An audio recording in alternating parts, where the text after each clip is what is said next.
But all of them are around the same size and all taken from original Cobras. But the original Cobras were hand-built race cars and they were all slightly different. If you are thinking of one, do pick up the phone and talk to us. We've always got time to talk the cars through with you, show you around, and if you like one, get you out in one.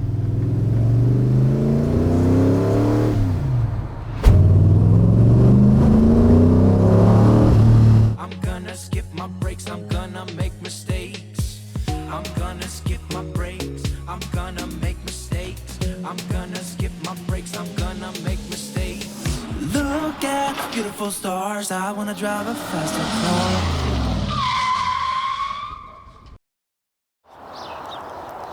Morning has broken and welcome to this episode of Make or Break. Today we're on the hunt, not for sheep, but for GT40 parts. As you well know, GT40s are really hard to get your hands on, let alone parts we need to make our car perfect. We're in Essex and it's chilly. Let's go find some. This is the fourth installment of the series we're doing about my GT40 replica. If you've seen the previous episodes, you'll know how I found the car. Wow. Hence the skids. Wow, you weren't wrong about squeezing it in there, were you? How I bought the car. To make it 18. No worries. I feel sick and excited all at once. And how we wrestled it from hibernation. 1, 2, 3. That was close. Immediately after buying this wonderful beast, I had a look on eBay for parts, and up popped an advert from the great people at totalheadturners.com. Ivan, the guy I purchased my GT40 from, had explained how he had to use a smaller rear window than the one he wanted because it needed to be glass to pass the IVA regulations, and the smaller rear window was the only one he could get hold of. Total Headturners had a front and rear body clamp for sale, and I pounced on it.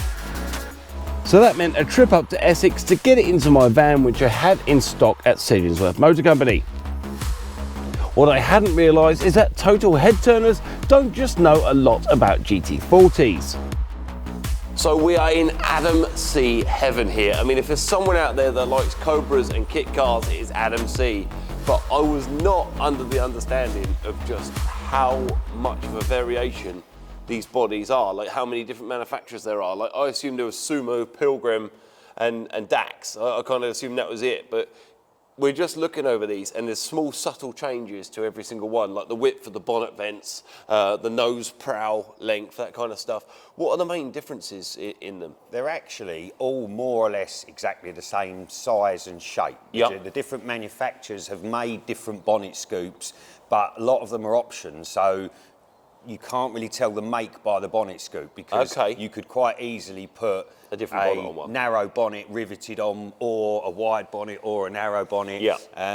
But all of them are around the same size and all taken from original Cobras. But the original Cobras were hand-built race cars and they were all slightly different. Right. So if you line up 5 or 6 original Cobras, unless they've been restored to original spec, they're not all the same body shape. They said that about cars like up to like the late 60s, sort of early 70s. Most cars were, each panel was different. You couldn't just unbolt a panel like you can nowadays and fit it. It's like D-type and E-type bonnets, you know. Yeah. People think that you can just go buy another one from another car and throw it on, but those cars were individually handcrafted, weren't they? You know? Each E-type bonnet can have anything from 0 to 22 shims in one side to make it fit.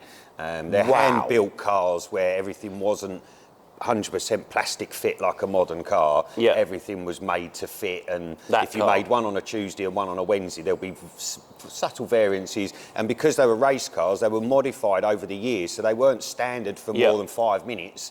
After that, they were modified to make them go faster, not to look original. Right. It's only today the cars are being restored back to what they call original. Got ya. But in period, the cars were all slightly different. Got ya. Whatever made them go faster. Okay, so you mentioned that pretty much everything in here is a replica. Everything except Corvette? Corvette's original. Okay. But yes, all the cars in this building are copies, replicas, one-off cars, hand-built cars. Ultima is built by Ultima. Ultima's an Ultima. Yeah. Cool, that's fine. Yeah, no worries. So basically, for me, you know, I am at the point where we found this GT40. It was built by a man called Ivan, who's 81 years old.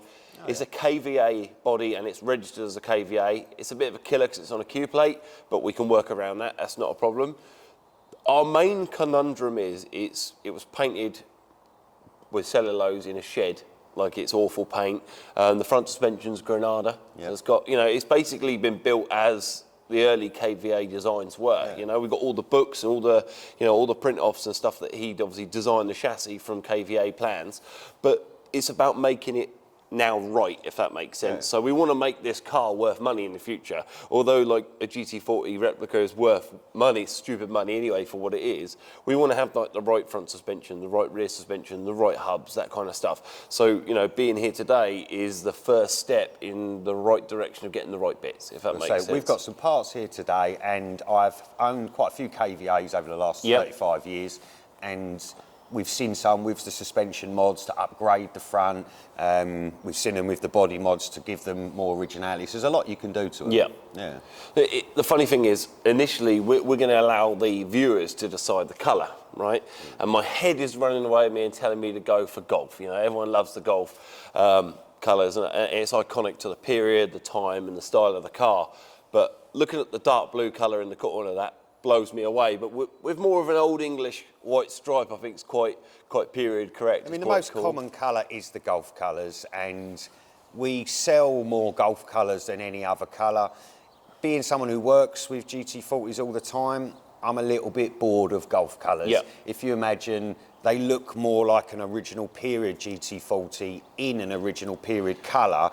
The Gulf colour is an instant giveaway that it's a replica. Right. It's my only thing I would say. I see what you're saying there, because the real Golf cars are sort of £500,000 plus, aren't they? A lot more than that. Wow, okay. I think the original Golf car last sold for something silly, somebody will correct me, but something silly like $20 million about 10 years ago. Okay. So you could pay silly money for original phone numbers Golf car, and all that jazz.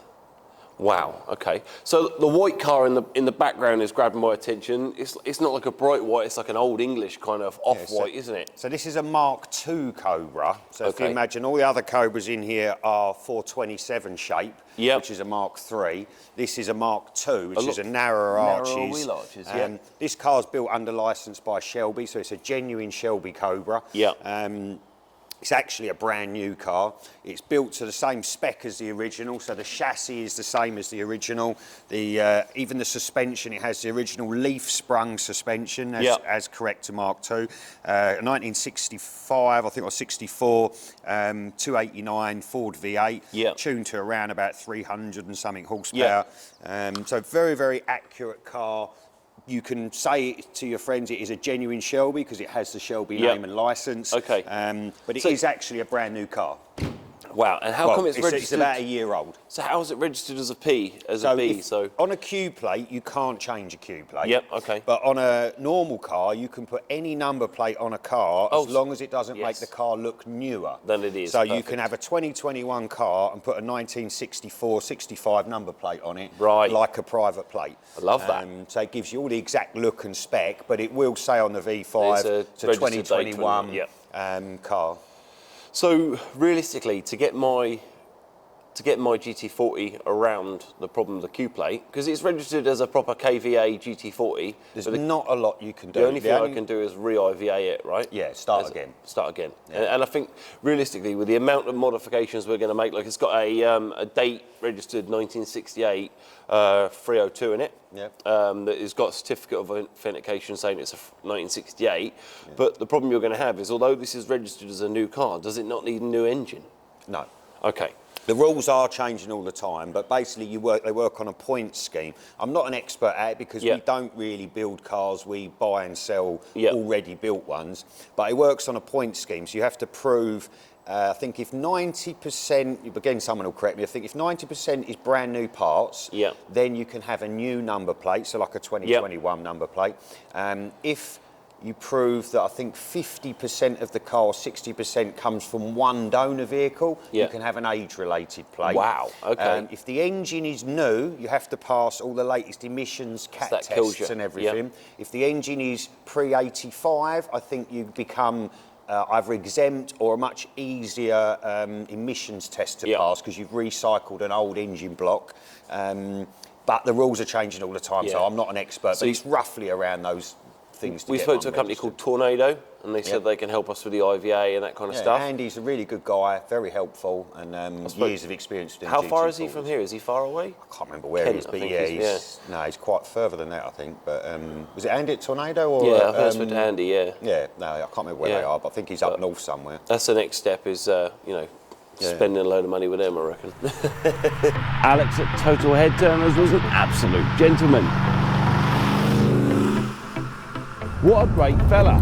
He had loads of guidance for me and he was happy to share his 35 years of experience and knowledge. Brilliant. In the next episode, we'll actually get to the clown I came to buy. Before that, here's a video commissioned by Total Headturners that features one of their GT40s that they have up for sale. This is what having a legendary car like a GT40 is all about. It's the sort of car you'd probably pour the milk down the sink just as an excuse to go and buy another bottle of milk. You don't drive this car to go to a business meeting. You drive this car just to drive it.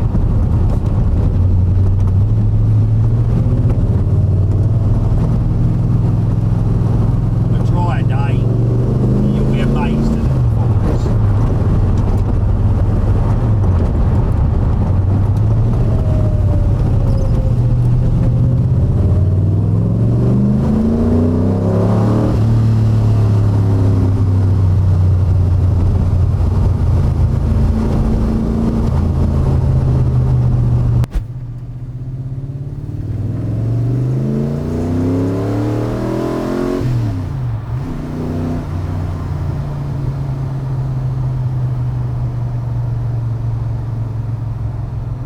Fun car's what you're looking for.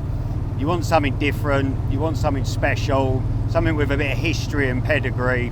A GT40 replica you can own, drive, use it, even park it in the high street. And yeah, they're a lot of money, but so's a Range Rover.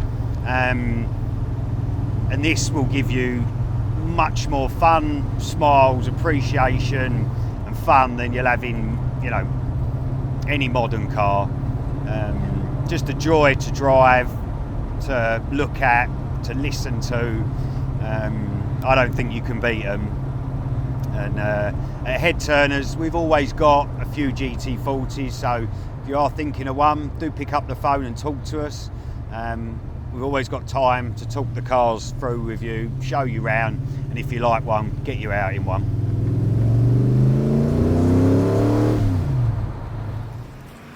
Well, if that doesn't get you excited about the project, nothing will.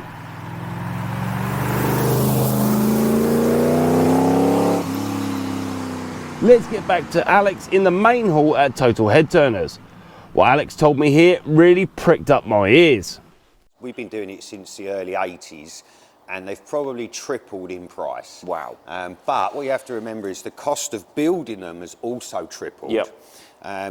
The cost of parts has tripled. Some of the cars that these cars are built from are now so valuable that you can't even buy a donor vehicle without spending thousands or tens of thousands. That's it. And also registering them has become much harder. And unfortunately, the amount of people in the world who want to build stuff has diminished. So everybody's lazy now and wants someone else to build it for them. This lovely thing called finance is helping people. Yeah, the cost of building them's gone up because no one wants to do it themselves anymore. It's all, which means whereas in the early days, the labour was for free because someone would build one of these themselves over the years at home. Now they pay people to build them. So a car, you now have to include all the labour costs of building them.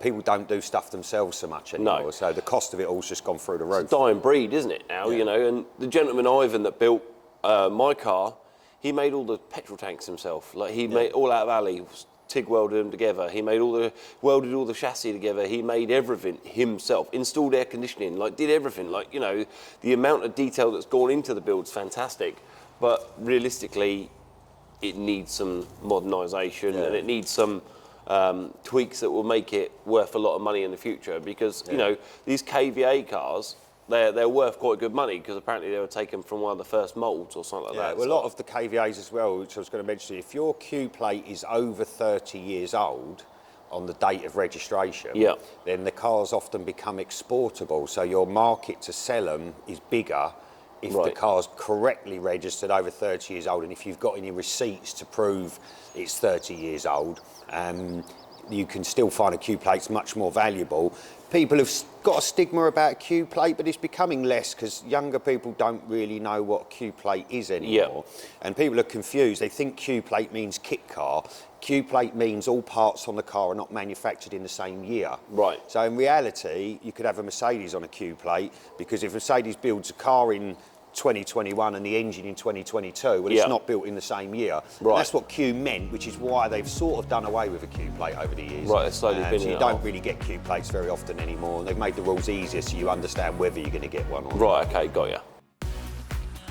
Watch the next instalment to see how purchasing the rear clamshell doesn't go to plan. Quick reminder, hit that subscribe button, the like button, and then the bell button, so you get alerts when we release new episodes. And follow us on social media too for extra stuff and more alerts about videos we're releasing, which at the moment is every Sunday and perhaps the odd Wednesday. Bye for now.